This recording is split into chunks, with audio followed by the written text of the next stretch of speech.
Hello everyone. आज के इस लेक्चर की स्टार्टिंग शायरी के साथ कि इस ज़माने में मैंने जड़ कट दे गणे खास देखे हैं। इस ज़माने में मैंने जड़ कट दे हुए गणे खास देखे हैं। और तुम यकीन नहीं मानोगे, मैंने दो मुँह आड़े नहीं गणे मुँह आड़े सांप देखे। तो इन पंक्तियों से आप जो भी आपके अकॉर्डिंग इनका मीनिंग है कमेंट करके मुझे ज़रूर बताएं, ताकि मैं जान सकूं कि आपकी थिंकिंग क्या है और मेरी थिंकिंग क्या है। फिर मैं आपको बताऊंगा भी इनका एक्चुअल मीनिंग क्या है।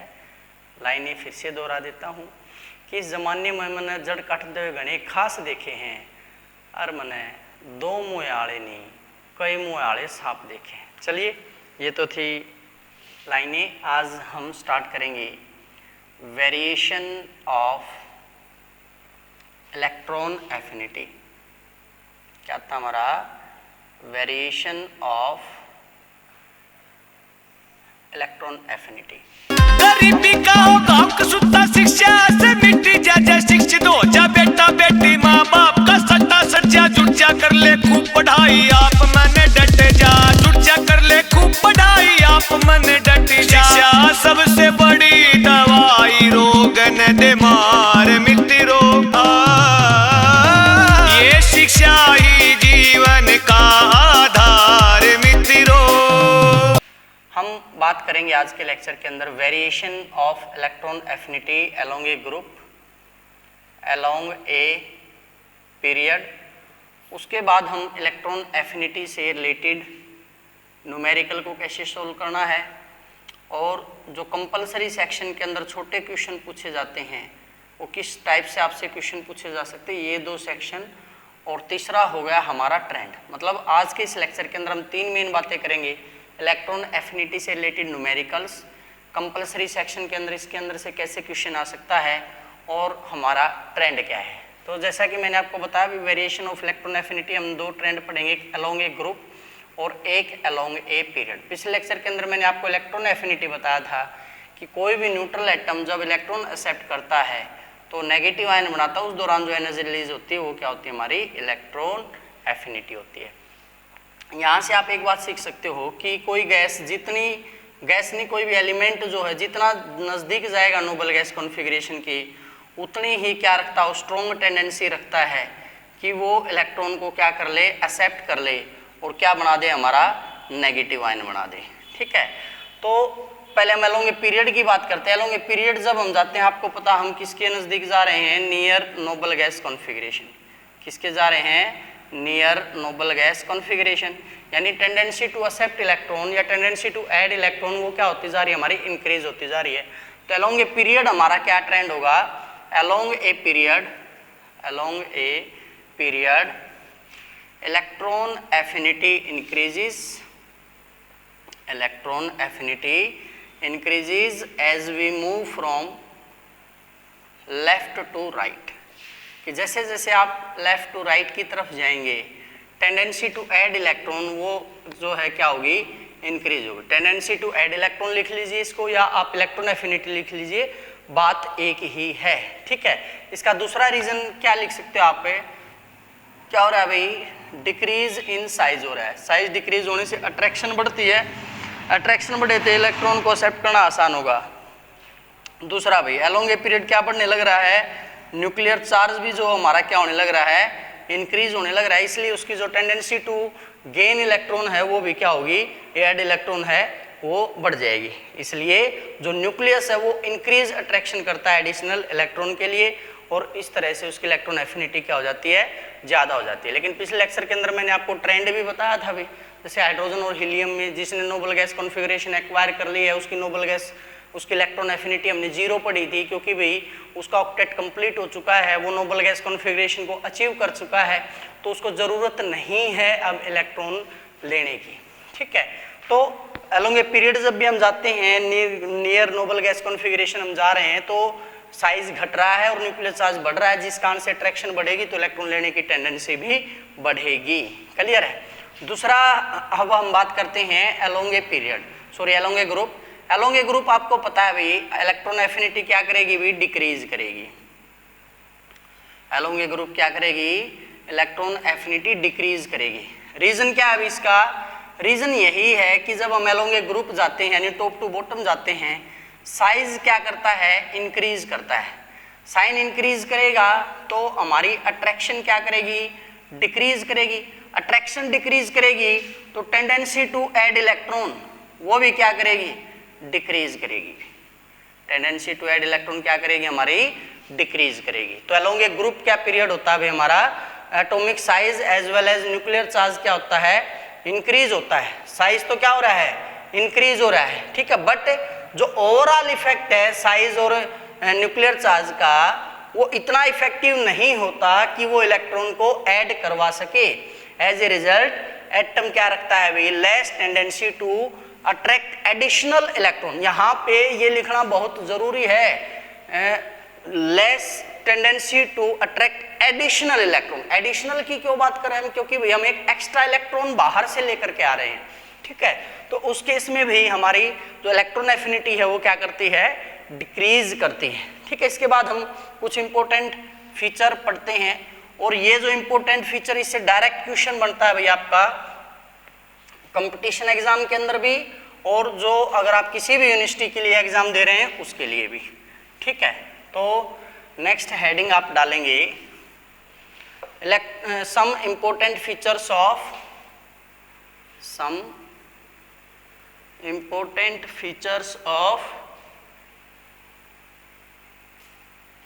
Electron affinity of different elements.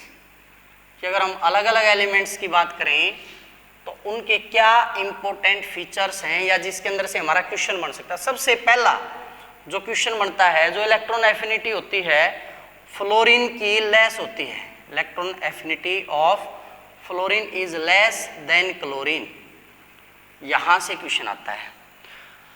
अब सोचा तो क्या जाता है हमेशा कि फ्लोरीन की जो इलेक्ट्रॉन एफिनिटी है वो ज्यादा होनी चाहिए। रीजन देखिए एक बार, फ्लोरीन का आपको पता है एटॉमिक नंबर 9 है, फर्स्ट सेल के अंदर 2 और दूसरे में हम 7 इलेक्ट्रॉन, ऐसे हम इसको दिखा देते हैं। हालांकि मैंने पहले ही बताया एटम ऐसे एग्जिस्ट नहीं करता, ये हम सिंप्लिसिटी के लिए ऐसे शो कर लेते हैं।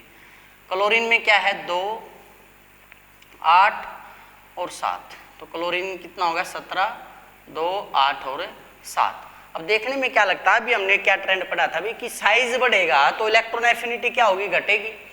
यहाँ पर हमें एक बात और पता है, फ्लोरीन जो है हमारी पीरियोडिक टेबल का मोस्ट इलेक्ट्रोनेगेटिव एलिमेंट है। क्या भाई? मोस्ट इलेक्ट्रोनेगेटिव एलिमेंट है, लेकिन इसकी इलेक्ट्रॉन एफिनिटी कम है किससे? क्लोरीन से। इसका रीजन क्या है भाई? पहले हम रीजन देख लेते हैं। यहां से हम पहले क्या लिख सकते हैं? As we know on moving down the group electron affinity decreases. पहले तो हमने जनरल ट्रेंड लिख दिया भाई कि जब भी हम डाउन द ग्रुप जाते हैं इलेक्ट्रॉन एफिनिटी क्या करती है? हमारी डिक्रीज करते हैं, ठीक है। Hence electron affinity of fluorine should be greater than chlorine. इसलिए जो इलेक्ट्रॉन एफिनिटी है फ्लोरीन की वो क्लोरीन के रिस्पेक्ट में क्या होनी चाहिए भाई? ज्यादा होनी चाहिए। But actually electron affinity of fluorine is less than Cl, because कि जो इलेक्ट्रॉन एफिनिटी है फ्लोरीन की वो कम होती है बेटा किससे? क्लोरीन से। फ्लोरीन की इलेक्ट्रॉन एफिनिटी कम होती है। उसका रीजन क्या है? सबसे पहला रीजन है भाई स्मॉल साइज ऑफ, यहाँ पे बिकॉज ऑफ भी लिख सकते हैं, ड्यू टू भी लिख सकता हूँ, स्मॉल साइज ऑफ फ्लोरीन। कि जो फ्लोरीन का साइज है वो ज्यादा छोटा। अब आप बोलोगे सर छोटा साइज होगा तो अट्रैक्शन तो स्ट्रॉन्ग होनी चाहिए थी, ठीक है। लेकिन भाई यहाँ पर क्या है, जो सेकंड शेल है वो ही फ्लोरीन का क्या है? आउटर मोस्ट शेल है। अब छोटा साइज होने से क्या है? इलेक्ट्रॉनिक रिपल्सन ज्यादा होगा। क्या होगा? इलेक्ट्रॉनिक रिपल्सन है ज्यादा होगा, ठीक है। और वॉल्यूम भी क्या होगा? इसका छोटा होगा, ठीक है। तो इससे क्या होता है? Due to small size atomic volume of fluorine, atomic volume of a fluorine is a small, which result in electron repulsion, कि भाई इतना छोटा वॉल्यूम है फ्लोरीन का, इस वजह से इलेक्ट्रॉन क्या हो जाता है उसके अंदर रिपल्सन हो जाते हैं। ठीक है, हेंस एज ए रिजल्ट क्या होगा, जो अट्रैक्शन होगी इनकमिंग इलेक्ट्रॉन और न्यूक्लियस के बीच में, attraction between incoming electron and nucleus neutralised, कि उनके बीच में जो आने वाला इलेक्ट्रॉन है और न्यूक्लियस के बीच की जो अट्रैक्शन है वो ऑलमोस्ट क्या हो जाती है, न्यूट्रलाइज्ड हो जाती है। मतलब जितनी टेंडेंसी ये रखता है इलेक्ट्रॉन को एक्सेप्ट करने की, उतना ही इनके बीच में क्या होगा, इलेक्ट्रॉन रिपल्सन होगा। मतलब जितना अट्रैक्शन उतना ही रिपल्सन होगा, इसलिए टेंडेंसी टू अट्रैक्ट वो क्या हो जाती है भाई, यहाँ पर न्यूट्रलाइज हो जाती है। ठीक है, which result in low electron affinity, इसकी वजह से उनकी इलेक्ट्रॉन एफिनिटी क्या हो जाती है, भी लो हो जाती है। ठीक है, सेकंड पॉइंट क्या है, electron affinity of halogens is very high, या अकेला है भी लिख सकते हैं। सेकंड इंपॉर्टेंट फ्यूचर, पूरी पीरियोडिक टेबल की हम जब बात करते हैं, वो जो टेबल मैंने बनाई थी या ग्राफ मैंने बनाया था, उसमें मैंने आपको दिखाया था भाई कि फ्लोरीन से ज़्यादा इलेक्ट्रॉन एफिनिटी क्लोरीन की थी, फिर उससे कम ब्रोमीन, फिर आयोडीन, इस प्रकार से चलता रहता है trend.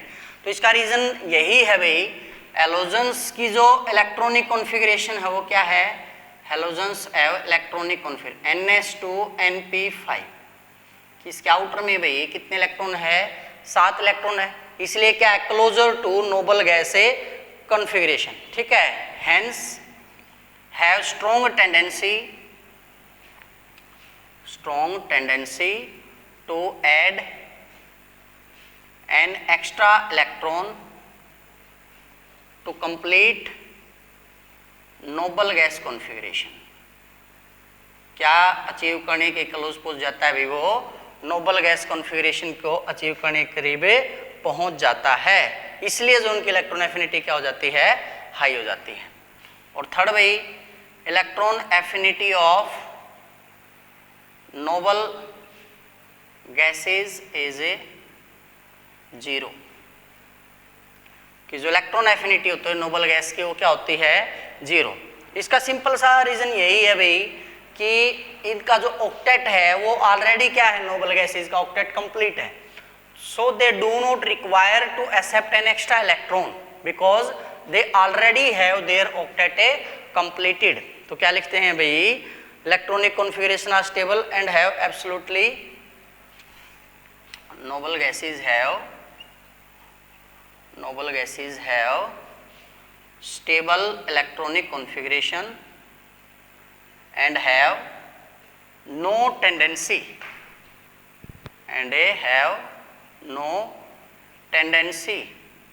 to add an extra electron, कोई टेंडेंसी नहीं रखते कि क्या ऐड करें, वो एक एक्स्ट्रा इलेक्ट्रॉन करें। ठीक है, तो इस प्रकार से आप जो है देख सकते हो भाई कि जो हमारे अलग अलग एलिमेंट्स हैं किस प्रकार से जो है वो इलेक्ट्रॉन एफिनिटी के अंदर ट्रेंड शो करते हैं। दूसरी तरफ दूसरे एलिमेंट्स की अगर हम बात करें भाई, जैसे बेरिलियम हो गया, मैग्नीशियम हो गया, नाइट्रोजन हो गया और फास्फोरस हो गया। ठीक है, ये इनको हम एक्सप्लेन कर सकते हैं भाई कि उनकी जो स्टेबल इलेक्ट्रॉनिक कॉन्फ़िगरेशन है कब होती है, जब वो प्रेजेंटली या तो क्या हो, हाफ फील्ड हो या फिर क्या हो, फुली फील्ड हो। ठीक है, तो इसलिए वो एक इलेक्ट्रॉन ऐड हम लेंगे नहीं बल्कि वो लूज कर देते हैं।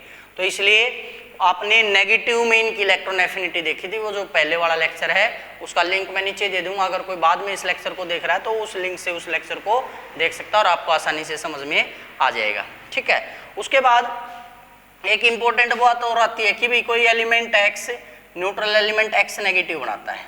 अगर क्या हो कि हमें एक इलेक्ट्रॉन और ऐड करना पड़ जाए और क्या बनाना हो भाई हमें x से 2 नेगेटिव, तो उस केस में जो वैल्यू हो जाएगी हमारी क्या हो जाएगी, बहुत ज्यादा नेगेटिव हो जाएगी। क्योंकि भाई जैसे इलेक्ट्रॉन एक्सेप्ट करता है यूनि नेगेटिव आयन तो वैसे बन गया, एक इलेक्ट्रॉन एक्सेप्ट करेगा बाई नेगेटिव आयन बन गया, तो उस केस में ये इलेक्ट्रॉन लेने के बाद एनर्जी तो वो वैसे रिलीज कर रहा है, एक इलेक्ट्रॉन और ऐड करेगा तो अट्रैक्शन घटेगी तो हमें ज्यादा एनर्जी देनी पड़ेगी, तो उस केस में जो है वैल्यू हमारी क्या हो जाती है, और ज्यादा माइनस के अंदर चली जाती है। ठीक है, तो इसके बाद हम कुछ क्वेश्चंस करते हैं जो इस टॉपिक के अंदर से, इवन अगर आप नीट के लिए भी प्रिपेयर कर रहे हैं, नीट के लिए, आईआईटी के लिए, या फिर नेट का या आईआईटी जैम हो गया हमारा, गेट का एग्जाम हो गया, उसके अंदर भी इससे जो है आपसे क्वेश्चन पूछा जा सकता है, प्रोबेबिलिटी हमेशा रहती है, क्योंकि आपको पता है गेट के अंदर एक्सप्लेनेशन पूछी जाती है। ठीक है, तो फर्स्ट क्वेश्चन हम लेते हैं, which of following element will have greatest electron affinity, which of following will have greatest electron affinity. Number 1 है ग्रेटेस्ट इलेक्ट्रॉन एफिनिटी, नंबर 2 है स्मॉलेस्ट इलेक्ट्रॉन एफिनिटी। आपको बताना है इनमें से किसकी इलेक्ट्रॉन एफिनिटी ग्रेटेस्ट होगी और किसकी इलेक्ट्रॉन एफिनिटी स्मॉलेस्ट होगी। फर्स्ट जो ऑप्शन दे रखा है आपको नियॉन 3s2 3p3, सेकंड जो दे रखा है आपको नियॉन 3s2 3p4, थर्ड जो आपको दे रखा है नियॉन 3s2 3p5, और फोर्थ आपको दे रखा है नियॉन 3sa1। तो आपको बतानी है इनमें से सबसे ग्रेटेस्ट इलेक्ट्रॉन एफिनिटी किसकी होगी, और दूसरा आपको बताना है सबसे स्मॉलेस्ट इलेक्ट्रॉन एफिनिटी किसकी होगी। इन चार में से आपको बताना है सबसे ग्रेटेस्ट किसकी इलेक्ट्रॉन एफिनिटी है और सबसे स्मॉलेस्ट किसकी है। ठीक है, सेकंड क्वेश्चन दे रखा है, of the following elements with given atomic numbers predict, of the elements with given atomic number predict. आपको प्रिडिक्ट करना है भाई जो एलिमेंट्स गिवन है उसमें से एटॉमिक नंबर क्या हो सकता है। Number 1, which has the lowest ionisation enthalpy, कि ये जो एलिमेंट आपको दिए हैं भाई आपको बताना इसमें से किसकी जो आयनाइजेशन एंथैल्पी है वो लोवेस्ट होगी। Next, second, which has the highest electron affinity, इनमें से किसकी इलेक्ट्रॉन एफिनिटी जो है वो हाईएस्ट होगी। थर्ड आपको बताना है भाई which has zero electron affinity, which have zero electron affinity, इनमें से किसकी इलेक्ट्रॉन एफिनिटी जो है जीरो होगी। ठीक है, और उसके बाद जो है लास्ट पूछा गया विच एग्जिबिट वेरिएबल वैलेंसी या विच शो वेरिएबल वैलेंसी, इनमें से कौन सा जो है अलग अलग वैलेंसी शो कर सकता है। ठीक है, तो इसके बाद आपको करना कैसे है अभी, इसमें पहले आपको एलिमेंट्स की इलेक्ट्रॉनिक कॉन्फ़िगरेशन लिख देनी है, उसके बाद फिर आपको जो है इनमें से बताना है कि किसकी लोवेस्ट आयनाइजेशन एंथैल्पी होगी, किसका जो है हाईएस्ट इलेक्ट्रॉन एफिनिटी होगी, किसकी जीरो इलेक्ट्रॉन एफिनिटी होगी और किसकी जो है वेरिएबल ऑक्सीडेशन स्टेट होगी। ठीक है, इसके बाद एक न्यूमेरिकल सोल्व करते हैं हम, how much energy in kilo joule released, how much, ये मैं सोल्व कराऊंगा और उसके बाद जो स्टेटमेंट दूंगा वो आपको खुद सोल्व करिए। How much energy in kilo joule is a released when 1 gram of chlorine, how much kilojoule of energy is released when 1 gram of chlorine atoms are converted completely